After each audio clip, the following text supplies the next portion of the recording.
శుద్ధి లేకుండా పాలు పంపులు పొందొద్దమ్మా. ఎవడైనా అయోగ్యముగా పాలు పంపులు పొందితే అపరాధి అవుతాడని గ్రహింపు రావట్లేదా? టీవీలు చూసొచ్చావు, సినిమాలు చూసొచ్చావు, శనిగొచ్చావు, వాళ్ళ మీద మాట్లాడొచ్చావు, అంతెందుకండి సంఘం మీద రాళ్ళు రువ్వొచ్చావు. నాకు తెలిసినా తెలియకపోయినా నిన్ను పుట్టించిన దేవుడు, నిన్ను నియమించిన దేవుడు, తన స్వరూపములు చెక్కుకున్న దేవునికి సమస్తమును తెలుసు. సమస్తము చూసే దేవుడై ఉన్నాడు ఆయన.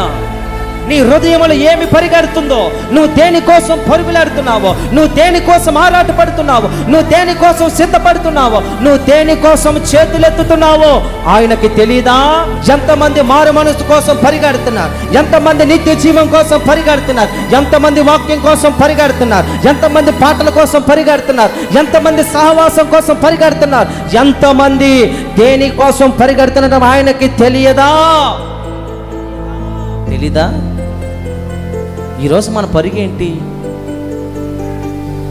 వచ్చాం, స్తోత్రాలు చెప్పాం, మోకరించాం, ప్రభు శరీరం మన చేతుల్లో పడింది, ప్రభు రక్తం మనలో పడింది, అయిపోయింది, శుద్ధి చేసుకున్నాం, బయటికి వెళ్ళిపోయాం.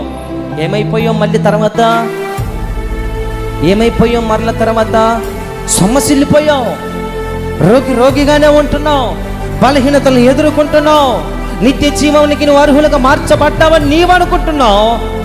కానీ పరిశుద్ధ గ్రంథం తెలియజేస్తుంది, అయోగ్యంగా ఉండి నువ్వు పాలు పంపులు పొందావు కదా, నువ్వు అపరాధిగానే ఉండిపోతావు, బలహీనంగానే ఉండిపోతావు. చూస్తాడు మొదట బలహీనులు అవుతారు, తర్వాత రోగులు అవుతారు, ఇక ఎన్నడెన్నటికి లేవలేనటువంటి నిద్ర, ఇక ఎప్పుడు కన్ను తెరవం, ఇక ఎప్పుడు లేచి నిలబడం, దేవుని ఎదుర్కోలేం, అగ్నిగుండంలో నిద్రపోవాల్సి వచ్చింది. జాగ్రత్త.